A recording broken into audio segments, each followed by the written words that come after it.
It was a cold Thursday morning in the quiet town of Fairmont Falls. The wind cut through the streets like a knife, rattling the windows of the small shops that lined Main Street. At exactly 9:17 a.m., an elderly man stepped out of Maple's Corner Deli, clutching a small paper bag to his chest. His name was Leonard Hayes, 84 years old, a retired Army mechanic who had served in multiple conflicts, Desert Storm, Bosnia, and Kosovo. Most who saw him would never guess it. They just saw another old man in a faded coat. Leonard's coat was olive green, standard military issue from the early 80s, patched at the elbows and frayed along the seams. On the left chest, barely visible anymore, were the faint outlines of a once proud name tag. L. Hayes. His right knee had stiffened over the years, so he walked with a cane and a slow, deliberate limp, but he never asked for help. He only wanted his morning routine: buy bread, send a postcard to his grandson in basic training, then stop for coffee at the diner across the street. Across from the deli, a group of bikers leaned against a row of polished chrome motorcycles, the kind that screamed for attention. They laughed loudly, swapped crude jokes, and drank coffee from to-go cups like they owned the sidewalk. Leonard had passed them before, many times, never once needing to interact. But today, the wind shifted, just enough for the edge of his coat to catch a handlebar as he limped past. The motorcycle wobbled slightly but didn't fall. Leonard immediately turned back, hands raised slightly in apology. "Sorry, son," he said gently, offering a small smile. "My jacket's bigger than my judgment this morning." He meant no harm. He wasn't mocking. Just a kind old man acknowledging a simple mistake. But one of the bikers, a tall man with mirrored sunglasses and too much ego for his leather vest, stepped forward without a word. His face was blank, but his movements were anything but. Then, without warning, the slap came. A sharp, open-handed blow landed across Leonard's face, loud enough to echo against the brick walls of the nearby shop. The old man crumpled to the pavement with a thud, his paper bag tearing on the concrete. A loaf of bread rolled toward the gutter, and a single postcard fluttered beneath a parked truck. No one moved. No one said a word. A waitress watched from behind a diner window, then looked away. A man sipping his beer in the bar turned his chair. Even the wind seemed to stop. Leonard didn't cry out. He simply began picking up what had spilled, with the same dignity he had once used to fix vehicles under fire. But that wasn't the end of it. It was just the beginning.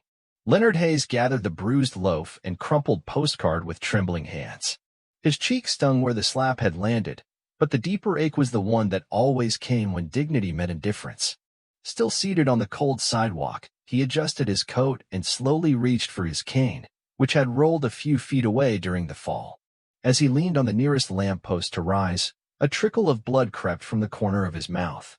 He didn't bother to wipe it. A few pedestrians walked by, heads lowered, steps quicker than before. A teenage boy with earbuds glanced in his direction and then looked away. A couple holding coffee cups crossed the street to avoid the scene. No one offered help. No one acknowledged what had happened. Leonard made it to the nearest bench and sat down slowly, his back straight despite the weight of humiliation pressing against his ribs. His hands rested on his cane, knuckles white from tension. His breathing was controlled, but his heart pounded, not from fear, but from restraint. Not once did he raise his voice or return the violence. That had never been his way. Back in 1972, during a supply run under enemy fire in the hills outside Sarajevo, Leonard had pulled two fellow soldiers from a burning transport truck. He didn't yell then either. He just moved fast and quiet, doing what needed to be done. Now, more than 5 decades later, that same discipline kept him seated while shame burned hotter than the slap ever could. Inside the bar, the biker who hit him lit a cigarette and laughed with his friends. "Should have kept walking, Grandpa," he joked loud enough for those outside to hear. The others chuckled. None of them looked Leonard's way. In their eyes, he wasn't a veteran. Just an old man in a government-issue jacket. But Leonard wasn't alone, not really. He reached into the inner pocket of his coat and pulled out a small, scratched-up cell phone. It was ancient by today's standards, but it worked. There were only 3 contacts saved. One was for his doctor, one for his neighbor, and the last was labeled simply, Falcon 1, emergency only. He tapped it. The call lasted less than 5 seconds. No words, just a connection, a signal. Then he sat back and waited. 15 minutes later, A low hum began to roll through the streets of Fairmont Falls. At first, no one noticed. A few people glanced up. A waitress paused as the coffee in her pot rippled. Then the sound deepened, thickened, a rhythmic thunder that turned every head. By the time the shadow passed over the bar's rooftop, silence had already blanketed the block. A Black Hawk helicopter, a real one, roared into view, flying low and precise, descending behind the shops like a bird of vengeance. Glasses on patio tables rattled. Dogs barked from car windows. The laughter in the bar stopped mid-sentence.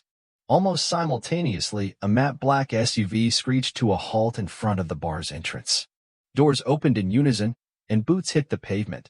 12 men in tactical gear moved with silent precision, eyes scanning every corner, movements tight, purposeful. Out of the helicopter stepped a man in his early 50s. Square-jawed, salt and pepper hair, his presence spoke volumes before he said a word. No insignia on his clothes, but the patches on his arm marked U.S. Army Special Operations. He walked straight toward the bench where Leonard sat, slow and steady. Leonard looked up. Their eyes met. "Dad," the man said softly, kneeling without hesitation, brushing the dried blood from Leonard's cheek. "I got here as fast as I could." Leonard's voice didn't rise. His expression didn't change. But his silence, backed now by the thunder of rotors and the presence of men trained to end wars, was enough to shift the entire street's weight onto the shoulders of the man who had raised his hand an hour earlier. Leonard remained seated on the bench as his son, Colonel Marcus Hayes, commander of a special operations unit, rose slowly. He didn't speak immediately. He didn't need to. The sheer presence of 12 elite soldiers fanned out behind him spoke louder than 1,000 words. The biker, mid-30s, cocky, tattooed, finally turned around, his smirk faltering as he processed what he was seeing. His friends stepped back instinctively. The mood had shifted from smugness to unease. None of them knew who the old man was. But it was now clear, he wasn't just anyone. Colonel Hayes stepped forward, slow and deliberate.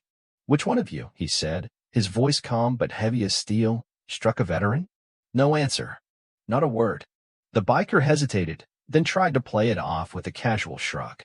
"Look, man, he bumped my bike. I didn't know." "You didn't know who he was," Marcus finished for him, tone even. "And you didn't care." The biker took a step back, swallowing hard. "This man," Marcus said, gesturing gently toward his father, "served 34 years. 3 tours. Bronze Star. Purple Heart. He survived things you couldn't even pronounce. And today, he was humiliated in broad daylight while all of you stood by." He turned, slowly scanning the bystanders who were now gathered along the sidewalk, silent. "I didn't come here for vengeance," he continued. "I came here because no man who's worn the uniform should ever have to bleed alone in front of his countrymen." Still, no one spoke. Then one of Marcus's men stepped to the side and spoke into a radio clipped to his vest. 2 minutes later, a police cruiser rolled up, silent lights, no siren. The 2 officers inside stepped out quickly. They recognized Marcus Hayes. Everyone did. Marcus didn't offer explanations. He pointed at the biker. That was enough. The cuffs clicked closed around the biker's wrists. There was no fight left in him. Just the wide-eyed realization that he had slapped the wrong man, not because of who Leonard was connected to, but because of who he was. The police led him away as the bar's windows slowly filled with faces, all watching. No one said a word. A few looked ashamed. Most just looked stunned. Colonel Hayes returned to the bench and knelt again beside his father. "You okay?" he asked, quieter now. Leonard nodded faintly. "I've had worse," he said with a dry smile. "But not in front of so many who did nothing." Those words hung in the air like smoke. Then something unexpected happened. An older woman, gray streaks in her hair and shame in her eyes, stepped forward from the crowd holding out a clean white handkerchief. "I should have said something," she whispered. "I'm sorry." Leonard took the handkerchief gently, nodded once. And then the silence broke, not with shouts or cheers, but with actions. A man near the cafe removed his cap and pressed it to his chest. A young boy, barely 10, stood straight and offered a clumsy salute. One by one, others followed. A retired sailor stepped forward in full posture, shoulders squared. A former Air Force mechanic joined him. Soon, a quiet line of veterans stood along the sidewalk, shoulder to shoulder, representing decades of service, wars, and forgotten stories. They didn't speak. They didn't march. They simply stood in respect. Colonel Hayes stepped back, allowing the moment to unfold without a shadow. His team did the same. It wasn't about them anymore. It was about the man who had never asked for thanks, but had finally been seen. Leonard watched from the bench, sitting taller now, not with pride, but with something deeper. Relief. A weight that had been buried beneath years of silence, now lifted by the simple act of being acknowledged. And it wasn't just the veterans. The townspeople began stepping forward. A teenager handed Leonard a fresh loaf of bread. A cafe owner emerged with a thermos of hot coffee. A father knelt beside his child and whispered something while pointing at Leonard. That day, the sidewalk in front of a nameless bar became more than pavement. It became sacred, a place where silence was finally broken, not by anger, but by respect. And all because one man refused to rise in hate and instead chose to sit in quiet strength. By the time the Blackhawk lifted off and the cruiser carrying the biker disappeared around the corner, the crowd had scattered, but something in the town had shifted. It wasn't loud or grand. It was subtle, felt more than spoken, like a veil had been pulled back from people's eyes. Leonard Hayes remained on the bench for a while longer, sipping the hot coffee the cafe owner had handed him. His lip was still bleeding slightly, but he didn't wipe it. He wanted it to sting a little. It was a reminder, not of weakness, but of the truth he'd always carried. Sometimes the deepest wounds were the ones the world refused to see. The police offered to drive him home. He declined. He chose to walk. Not because he needed to prove anything, but because it was his street, too. The same one he'd walked for 20 years. Today, he would walk it again, but now, people waved. Some even crossed the street to greet him. It wasn't much, but it was more than he'd ever gotten before. The next morning, the video, shaky, unedited, and recorded by a witness, had already gone viral. The slap, the silence, the arrival of the Blackhawk, the arrest, and finally, the quiet formation of veterans lining up in solidarity. There were no fancy effects, no narration. It didn't need any. The truth spoke for itself. Local news picked up the story by midday. By evening, it had hit national broadcasts. 84-year-old veteran struck. Entire Special Ops unit responds. But more important than headlines were the conversations. People began to ask questions. Why didn't anyone help him? Would I have stepped in? Do we truly respect our veterans, or just pretend to on holidays? The mayor issued a statement expressing deep regret and announced a plan to host a community event honoring Sergeant Leonard Hayes. Leonard, of course, was skeptical. He didn't care for photo ops or handshakes from people who had never acknowledged him before. But his son, Marcus, said something that changed his mind. Dad, you don't have to speak for yourself. Let others speak for you, finally. The following Saturday, a large crowd gathered in the town's public square. No stage lights, no flashy music. Just a modest wooden platform, an American flag fluttering gently in the breeze, and rows of folding chairs filled with people who once walked past Leonard without a glance. Now, they were all watching. Colonel Marcus Hayes gave a brief speech. Powerful, measured, filled with love and quiet pride. My father never raised his voice, never chased recognition. But the way he stood his ground, quietly, with dignity, that's the kind of strength I pray my children will one day understand. The applause that followed wasn't explosive. It was steady, earnest, the kind that doesn't ask for noise, only respect. When Leonard was invited to the mic, he didn't say much. Just 4 words. Thank you for seeing me. That was all. But it was enough. From that day on, the block outside that bar became different. The sidewalk bore a new brass plaque. In honor of Sergeant Leonard Hayes, he didn't raise his voice, but we finally heard him. Every Veterans Day after that, children left cards and small American flags at the bench where he sat. Local high school students were assigned essays not just about famous generals, but about men like Leonard. Men whose heroism wasn't measured in medals, but in the quiet endurance of being overlooked. And at the bar itself, business slowed. People remembered the laughter, the silence, the closed doors. They didn't forget. And neither did Leonard. He continued his walks every Thursday, same boots, same jacket. But now, someone always waved first. And sometimes, someone even walked beside him. The following weeks unfolded with a strange sense of quiet transformation. Leonard Hayes didn't change much, not in the way he spoke, or dressed, or even how he walked. But something deeper had shifted. The town no longer saw him as just the old man who passed by every Thursday. He had become a symbol, not of war, but of endurance, of dignity that never bowed, even when ignored. The bar eventually changed ownership. The new owner, a younger veteran himself, renamed it Hayes Tavern. Inside, a framed photo hung near the entrance, Leonard sitting tall, coffee in hand, flanked by soldiers in tactical gear. Beneath it, a quote etched into brass. He walked quietly, but we all heard him. Kyle, the biker who had struck him, did more than just attend court-mandated therapy.